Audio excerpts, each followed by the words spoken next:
If you're ready to find your path to success or take the success you're enjoying to the next level, stay tuned. Successful Living with Bill Napick is on right now. Welcome to the show, Successful Living with Bill Napick. That's me. And today, Successful Living with the one and only Danny Davis. He is the CEO and founder of Escapade Oil Company.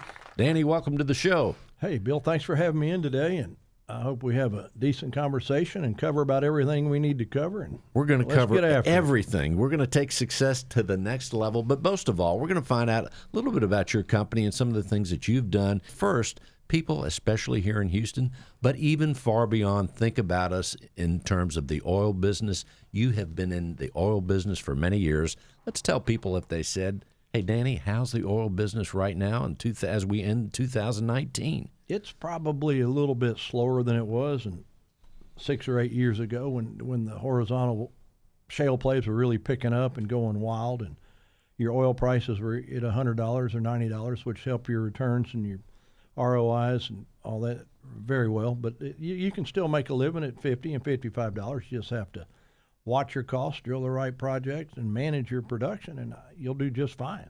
And when we think about somebody, I mean, there's been so many portrayals in the movies and things of oil people and the Texas oil person that's out there. Give us an idea, the mechanics of what your company does, because as far as you're out there finding oil, right? You're drilling for it. And let's tell people some of the other things you're doing. Well, it starts in this industry. You really have to start with an idea, a play, a reason to go look for oil and gas in certain areas. And that comes from research in different areas, whether you're going to chase the Wilcox up and down the Gulf Coast, or you're going to chase your shale plays that they have now all over the state, whether it's up in the Midland Basin or down in the Eagle Ford and things like that. But being an independent, you have to build a good geological team, a good engineering team, and those ideas and those prospects take you to different areas where you believe there's oil and gas. We went to Alaska in 1994 up into the Cook Inlet Basin. When I first went up there, you could just smell the opportunity because no one had done much up there in years. No money was being put up there. No development was being put up there. And we got up there and bought our first leases in 94 and sold those out to Arco in 97. And a company now took those projects over, and the name of the project was a Cosmopolitan play. And got that name because some woman geologist nicknamed her prospect the Cosmopolitan Prospect. She worked for Conoco. Arco bought it from us. Conoco bought it from Arco, and then Conoco drilled a couple of long-reach wells from the shore off to this structure in the water. And down the road, it was owned by Pioneer, changed hands, and now a company called Blue Crest out of Dallas is operating, and they drill these 19,000 foot long reach wells out to this reservoir in the water, and they've become very successful. I think they're moving close to 2,000 barrels a day, quite a lot of gas, and the gas market up in the Cook Inlet Basin is fantastic. And they're good operators, and I think they'll end up developing 50 to 100 million barrels of oil off that project before they get done, and that's one I put together back in 94. Turned out real well. And when you use the term long reach project, how long? Well, what I mean by long reach is they go down about 3,000 or 4,000 feet, bend the drill pipe, and go out another 18,000 feet. So it's all underground. It's all long reach horizontal drilling is how they're developing these fields. These are not shale plays. These are existing pay sands, which is a little easier to develop than your horizontal plays. And not only is there 50 to 100 million barrels of oil there's probably 500 billion cubic feet of gas up the hole that they'll probably go start retrieving in the next year or two. And when we think about this, as I said, here we are at the end of 2019. I love this time of year because we reflect on so many categories of our life, and then we look ahead to that brand new year. What's the outlook for 2020 from the business standpoint? Is it exciting? What do you think can unfold? In my opinion, after being through 3 or 4 ups and downs, I mean, I remember I was involved in 86 when the price of oil went to $9, and everybody in Houston was in trouble then, real estate developers, oil guys. So when the city kind of changed its direction and became more of a international city instead of just an oil town back then. And I think it really developed Houston in the right direction. And now we've got so many things going on. Our industry is just a small part of what goes on around here now. Even though we've always kind of considered the town that was built by a 7 7/8 drill bit in the old days, that was Houston. Still is. It's still a key to anything you want really done. People come to Houston, whether it's great real estate, oil and gas, or whatever. It's one of the best independent oil operators in the world is in Houston, and that's Jeff Hildebrand over at Hillcorp. I think he's the best that's hit the streets in a long, long time. Very smart, successful man. And when you mentioned the 80s, it makes me think I got here, I think, about 1982, and I remember that 86. You remember the crash? I do remember the crash. I remember the company I worked for. We were making abrasive blasting equipment. We served the oil field operators in Texas, Louisiana, but fortunately we were a manufacturer, and at that time we were building distribution outside of just the Houston area, so we were able to keep on rocking. However, I do remember specifically there were layoffs at that particular company, and I was fortunate. I guess they liked me. I kept my job for a while after that. So well, that's a good deal. That was a good deal. Yeah, but everybody, we had to lick our wounds and kind of start over in the late 80s and the early 90s. And, of course, always finding projects to do up and down South Texas. Looking back on the things that I did, it'd take an hour or two to go over all those stories. But when we got into Alaska, it was just a new opportunity. And along the way, we put together projects, and we would put our geological ideas together, buy the leases, and then you sell those to a third party, and they drill the wells up, and you keep yourself a little carried interest or an override. And we still do that today. I've got a nice field in Maverick County, Texas, up on the old Chittum Ranch. It's been there since the 1800s, and we're going to be developing that right after the first of the year. It's a gas project, but natural gas prices are sneaking back up to $3, and with the weather I see coming in the next few months, it's going to go up even higher because we're going to start burning a lot of natural gas to keep warm. And oil prices, I believe, are going to be in their 50s to 60s next year. I don't see them going higher anytime soon. But if you read everything and you research it, they say that China's coming back, their economy's coming back, India's economy's coming back. I think we're running a pretty good economy in the United States now. And so all these things attribute to the price of oil going up because of the usage. That sounds interesting. And as far as Alaska, you've mentioned Alaska a couple of times. I'm well-traveled, but I've never been to Alaska. Apparently you have been there. Get on up there, buddy. I want to let's tell people, just for the fun of it. You talk about a great like? place. They overregulate you in our industry up there, but it's a great place to do business. I mean, it's there's still major oil and gas fields to be found. I mean, the one we did had been there for 20 or 30 years, and nobody decided to buy the leases and put together a program. So that's what we did back in 94 and 95. And then it took these guys about 10 or 12 years to get the wells drilled, but they did, and they're very successful now, and they're going to continue to be successful. They will build their little company off that. We own overriding royalties on that project, which isn't bad, but the guys that are developing it, I think, are doing a great job. And then we had another project in the Cook Inlet Basin that was we looked into and started buying leases on. My partner and I, Lawrence Berry, were up there and decided, well, this looks pretty interesting. And it was a big, giant structure. In oil and gas, there's different types of structure. There's fault traps, there's shale plays, there's anticlines, which is a big rollover, and you always want to find you one of those. And we found a giant one. As it ended up, ARCO had made announcements back in the mid-'90s where they had discovered 1 billion barrels of oil in the Cook Inlet Basin. And then oil prices went down again. ARCO was bought by, I think, ConocoPhillips, if I remember correctly.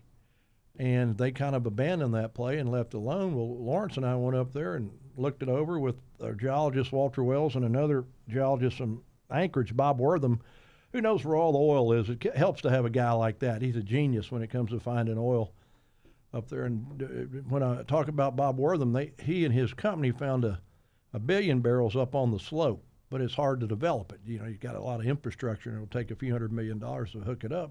Bob will get it done. He's good at what he does. And then the other project we had is we went in and started buying the leases that ARCO had put together on that giant discovery of theirs. And all we did was pick everything else up, and all the leases you have to bid on from the state. We put that together in 2000, put together about 134,000 acres in the water up there, covering the whole structure. And in 2010, we had a group out of Germany come in and partner up with us, move a jackup rig from Galveston, Texas, put it on a heavy lift vessel, take it all the way around the Horn, all the way up to Anchorage. It's about a 22,000-mile trip. That's a trip. It was a heck of a trip. And the part of that was that at that time, we'd met with the Bush administration because you cannot haul cargo from an American port to an American port without it being a U.S. vessel. Well, this is the kind of vessel that sinks. You put this big rig on the back of it, it comes up in the water, and that's how they haul it. And they're only Chinese vessels. So I went over and sat down with the Bush administration, and they gave us a Jones Act waiver to move our equipment, and that was in 2006. Well, at that time, things got put on hold. The rig we had hired to move did something else, so we had to wait. In 2010, we put it together. I had the rig on the back of the boat. I had my waiver in my hand. I sent it to the Department of Homeland Security, and Obama tells me, don't sail. Don't do it. We're not honoring anything that came out of the Bush administration. Your waiver's no good. So then what? Well, now man, what? I'm going, wait a minute. This is the United States. I don't know what's going on here. Well, truthfully, we sailed. And I figured it takes 90 days to get there. So we went ahead and told that ship, oh, boys, we paid, everybody's paid in advance, And it was a total rig move to do all this, moving the rig, the day rate on the boat and everything was about $8 to $10 million AFE, which is what it costs to do it. I said, well, they got to be some pretty good guys up there. They got to be forward-thinking people, the Obama group. So we went ahead and sailed. And I wrote them a letter and say, I got to sail. I got to be there by March. We got wells to drill. We got leases that'll expire if we're not there. I made a deal with the state of Alaska. I got to keep it. So I skedaddled myself up to Washington. I think I was told no more times than I could count. They came after me legally. When it was finally over with, the Obama administration fined us $15 million for moving a rig to Alaska. He turned an $8 million rig move into a $40 million rig move. And it was a nightmare. But we worked it all out. They fined us. The company's been paying a little bit. They put it on a payout. It's the highest fine ever assessed to anyone by the Jones Act waiver. Usually they fine you and you mitigate it down. They wouldn't mitigate this one. I guess they didn't like my style of going, hey, boys, we got to get this done. We got to make this happen. At that time, the area there in the Cook Inlet Basin was running out of natural gas. The DOE even filed a big paper, did a giant research, said we need some reserves, and we found them about a TCF on our little project. That'll heat those homes for a while.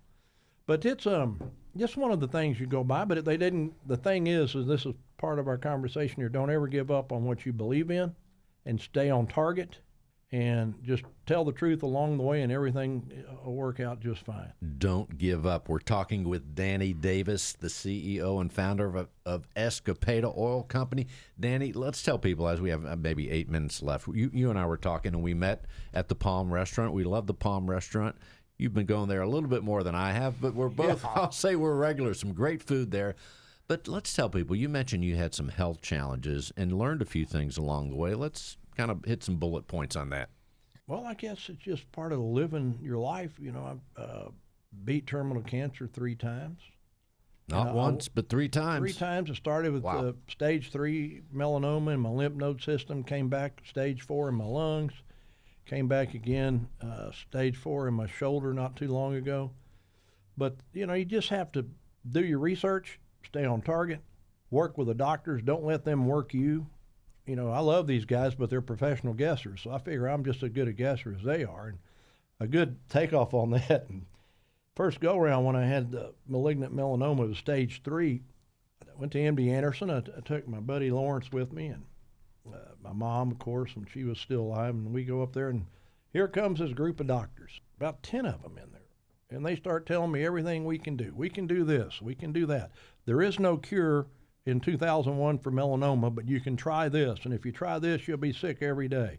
Or you can do that. And I said, well, everything you guys have put in front of me, what's my success ratio? And they said, well, about 10%. And I said, boys, I don't drill oil wells or chase girls for a 10% success ratio. You guys got it backwards. So I went on my own, did some research, got on a medicine called Ambrosil they'd just come out with. And I started taking that and started taking other things, and I beat that. And unfortunately, a few years later, it came back in my right lung. I got on a machine called the CyberKnife. It burnt that tumor out, and I hadn't had a problem since. It's just, but you got to stay on target. You don't ever give up. Cancer won't kill you if you don't let it. You got to research, take the medicines, take anything. I had a guy from Mexico send me a rattlesnake. Said, "Hey man, this cured my uncle one time. Eat a rattlesnake." I ate every bit of that damn thing. So as long as it doesn't hurt you, try it.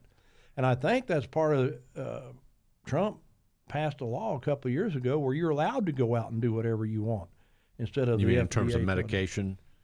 Yeah, it's When you're a new plan. What it is, you can go try whatever you want. They can't stop you if you want to try something new or It's at your experimental. risk, yeah. Yeah, it's your risk. But when they tell you got 90 days, it doesn't matter anyway. They came in and said, "Oh, you better get your affairs in order." I said, "Hey, boys, I don't have any affairs going on right now. I got one girlfriend." There you go. So, I have a lot of the docs, but we'll get into that another day. I'd like to really sit down and cover that because it's just an interesting trip that needs to be shared with others. Well, it's also interesting, whether it's a health challenge, and man, they're tough. A health challenge, if you're going to feel bad every day, that's not good. Mm-mm. But a health challenge, a business challenge, I would think mindset, the way we have our mindset, as you're saying, you don't give up, but you Right. have to stay steady and have a bit of optimism. But Right. you have to find that strength even Right. when it's hard to find. Right. Because what you're describing, it's one thing to go through a challenge where you're feeling great and healthy, okay, but if you're not feeling so well, but you still have to fight, that's another deal. Well, in relating that back to the oil and gas industry, before you drill a prospect, you do everything humanly possible you can to make sure that your guess is about as close as you can get it. Because there is no guarantees in anything. There's still a guess even though you're drilling a well next to a really good well. You have a mechanical problem or whatever it may be. But it's the research that you have to do to get you there. I use that same approach with my cancer problems. And it saved my life, I guess. Melanoma is supposed to kill you dead. They said, I'm a 1%er. I'm a 1% survivor out of that cancer problem. And I said, well, it's about time I made it to the 1% and something. There you go. So here's a thing I would think is important. What you've learned in your journey with battling cancer, from a nutrition standpoint or a lifestyle standpoint, are there any things that you're doing or not doing to keep that away or just to stay healthy in general? Well, I think staying healthy in general is a good thing. You got to exercise when you can if you feel up to it. What you eat, it doesn't really matter. I remember to get my Ambrosil, I had to go down to Honduras. They made it down there, and they were allow you to import it here. Now you can get it here in the United States easily if you have a prescription and a doctor does it. And I got down there and I said, well, they had me, you'll love this story. They had me on being a vegetarian. Only eat vegetables. So I ate vegetables for a whole year. I go down there to Honduras, and they give me my first shot in the arm of that medicine, and I said, hey, what can I eat? He said, well, go ahead and eat anything you want. I said, can I have a steak? Yeah, I eat a steak. They just said, don't drink heavily on this medicine. It'll hurt you. So I loaded up. As soon as I got back to Houston, I went to Palm, had me a big old ribeye and a bottle of wine, and it was a heck of an afternoon after being a vegetarian for a year. But vegetarians, I do it all the time now. I just take certain days and months and just eat vegetables when I can. Interesting. You mentioned the Palm. We have about 3 minutes left. Sure. That's where I met you. Super people over there. Leslie Barkley, Stephanie, Brian, doing tremendous work all the time. Great food. You like the ribeye there, right? Well, I like everything there, but I usually get a ribeye. Yes, sir. What is it, if you don't get the ribeye? What's another entree that you like? Sea bass. The sea bass is good as well. How about the half and half? It's unbelievable. I don't know that would be considered health food, but it is a tasty treat. The half and half. I mean, it's as fried as you can get, but it's tasty. It's a great spot, and it's a Houston tradition, and it always will be. It really is. Yeah. Well, Danny, we have 2 minutes left. Let's tell people you are the CEO and a great guy of Escapeda Oil Company. People know you here in town. Here we are during the holiday season. I love this time of year. It's fun. It's fun to recreate all over. Better weather, in my opinion. I like it cool. 2020 is ahead. What are you thinking about this time of year and when you look ahead as far as your life goes in all the categories? Man, that's a great question. Good question. as you move along, try to keep a positive mental attitude about what you're doing. And the only other thing I should really give folks my advice on is never let what you don't have keep you from getting what you want. And if you want to get well and you're battling cancer or something else, well, stay after it. And sooner or later, you should beat it. If you don't, it was your number anyway. We're all going to go a certain time. And don't quit, keep when trying. Your number's up, your number's up. That's exactly right. And as far as Escapeda Oil, yeah, we're going to stay after it. We got going. some wells to drill in 2020 and a really good project in South Texas and another really good project up in North Texas in the Wolf Camp. So we've got our work cut out for us next year. And as any other independent, we're always looking for partners and funding to keep moving forward. So that's our game plan. If they want to reach out to you, what should they do? Go to your website? I don't have a website. You don't? I used to, but I just don't website anymore. It's Escapeda Oil and Gas. We're in a phone book. People know where to find you. If I you. can help them with anything, I'll be happy to. And believe it or not, I get 1 or 2 calls a week on how to survive cancer, and I help every one of them. There you go. That's the deal I made with the guy upstairs. I know how they can find you like I did. I Googled your name. It comes up. It comes up. Danny Davis, Escapeda Oil. They're gonna find you right there. Thank you so much for being on the show. I'll probably see you at the Palm sometime soon. Let's Ribeye. Go. Let's go. How about that clams oregano? Did you ever have that? I don't. I mean, I've never had a bad meal in that place since '78. That is a tasty dish. Thank you so much, Danny. Yes, sir. Thank you all for listening. Successful Living with Bill Nampick, and today with Danny S. Davis, Escapeda Oil. You might find both of us at the Palm sometime soon or somewhere else. Thanks for listening. Just go to radiobill.net for the show times and other information. Till next week, thank you for listening. Thank you, Danny. You bet. My pleasure.